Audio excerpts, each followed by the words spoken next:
So you want to start in triathlon, but you don't want to make a lot of the rookie mistakes. In this video, I'm going to go over what you need to know as a new triathlete. When getting into triathlon, it's like the old saying, it's a marathon, not a sprint.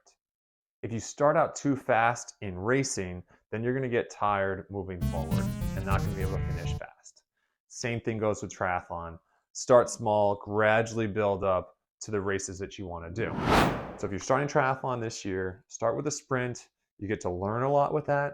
You get to practice your skills that you learn, and then you get to enjoy a shorter distance as opposed to going through hours and hours and hours of training and racing, overtrain, overwork, usually get injured, get tired of the sport, burnt out, and then don't do it anymore.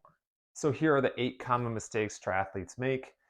Experienced athletes and newcomers all make these mistakes. The first thing is going to be overtraining. Too many athletes overdo it. They think more is better, and the more better you do, the faster you're going to go. That's not true at all.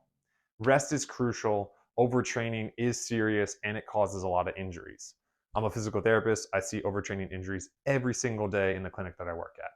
So if I could give you some practical tips, trust your body. If it doesn't feel right, there's probably something going on.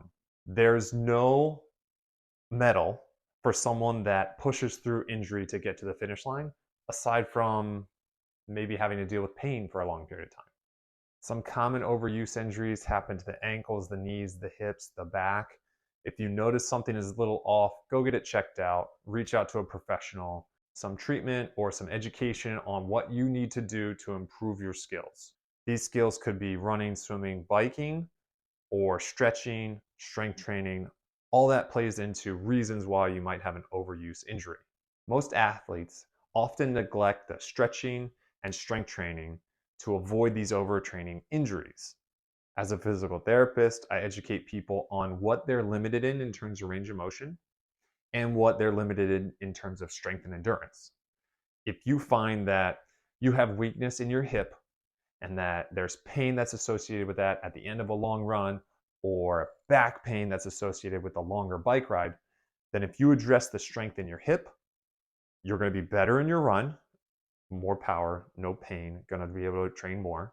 And you might reduce that pain in your back by strengthening your hip. Because when you ride your bike hard, you have to generate a lot of power.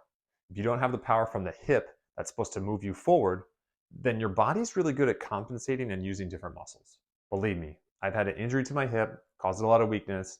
Gradually building back up, I would still get some soreness and pain in my back. So take it from me, gradually building up that strength and endurance rides will help you with that kind of pain. Now, maybe you don't have those kind of pains, but that's generally the idea here. If you notice something, do something about it. That leads me into the second common mistake that most people make is ignoring potential injuries. If something doesn't feel right and it lasts for a little bit longer than normal soreness would, then there's something probably going on there.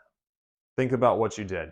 Maybe it was Wednesday track workout, your Achilles is a little tight, and it bothers you for like 3 more days. And on that third day, you go for a bike ride and it still is bothering you. There's probably some tightness there. There's probably some inflammation there. A couple easy things you can do is massage it out and then maybe put some ice on it. That's the general rule of thumb. If there's a strained muscle, then you don't want to stretch it. And that could be your strained calf pulling on your tendon. If it's an Achilles tendonitis, taping might be something that you use for that Achilles. Because I'm a physical therapist, I'd love to go over some of these injuries that you might have. So comment below any kind of questions that you have on a knee injury like runner's knee or patellar tendonitis or IT band syndrome. And I can make a video about that going on, like what I would do for my patients going forward in terms of like whether it's off season or in season or a few days before the race. If that's something you're interested in, let me know, like the video and comment that below. Another factor that I found that is really important for injury prevention and actually recovering so that you don't get those overuse injuries is actually eating enough protein. I'm not a nutritionist. You have to seek expert advice on that. But what I've found is that between 80 and 100% of my body weight in grams of protein has allowed my body to repair the muscle tissue and keep me strong moving forward. Now, this can be Really important, especially when you're lifting so that those muscles repair. But also, when you run and bike and swim, you're tearing down those muscles the same exact way. Maybe not as much resistance as you would do in weight training, but with repetition and still resistance by going up a hill or adding a little bit more resistance on the swim with paddles or something like that. So, protein is crucial for being able to repair your muscle tissue so that you don't get injured. One thing that also piggybacks off of being able to eat the right kind of food, like protein, in order to repair your muscles, is going to be sleep. If you don't give yourself enough time to recover, then it's going to be very difficult for you to go into the next workout and the next workout and the next workout without going towards that line of potential injury. The biggest thing that I've learned talking with professional athletes is that recovery is key. Getting 8 to 9 to 10 hours of sleep a night allows them to train multiple times a day, multiple days in a row.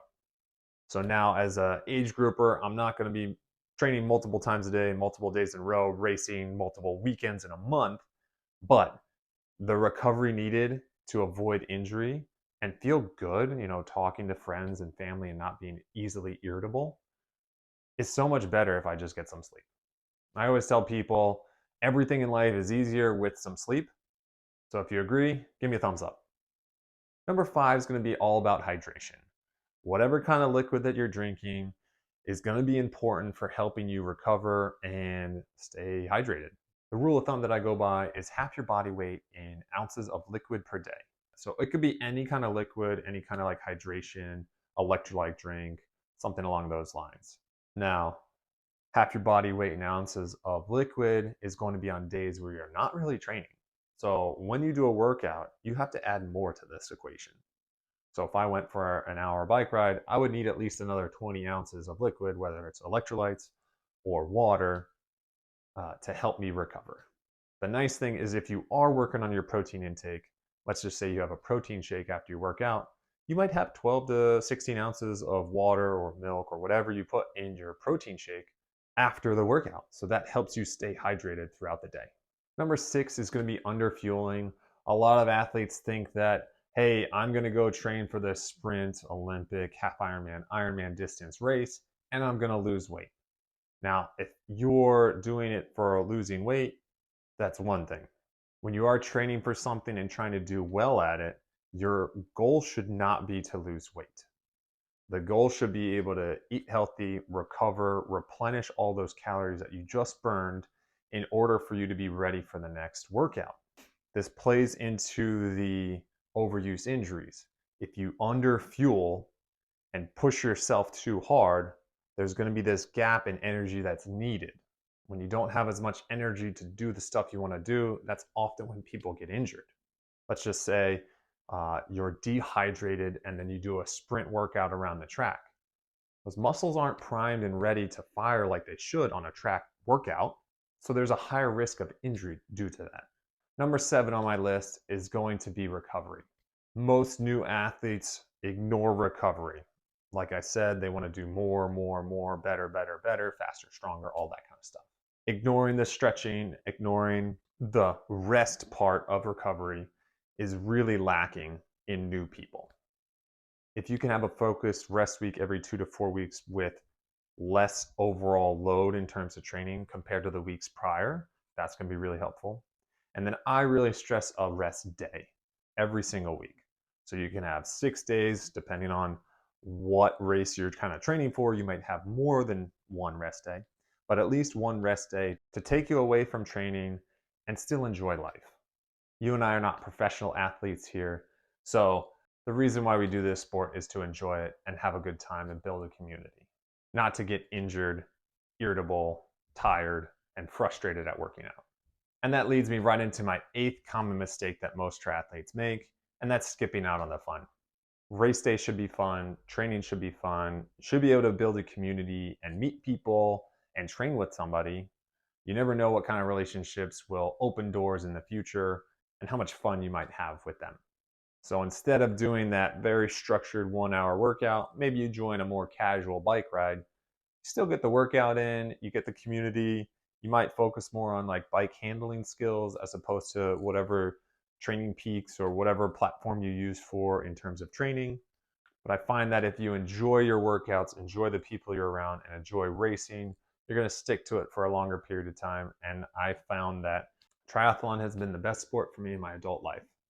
It's made me build relationships with people that I really care about, and also kept me a very active. And as being a goal-oriented person, it allows me to work towards a goal of racing at world championships, qualifying for worlds, doing an Ironman, doing a half Ironman, all that kind of stuff. So if you are a new or experienced athlete and looking for coaching, I'm going to be able to help you with my team, TeamMENDTraining. You can check us out on my website or my Instagram. They'll be linked in the description below. I love to talk with new athletes. If you have any questions, please reach out to me.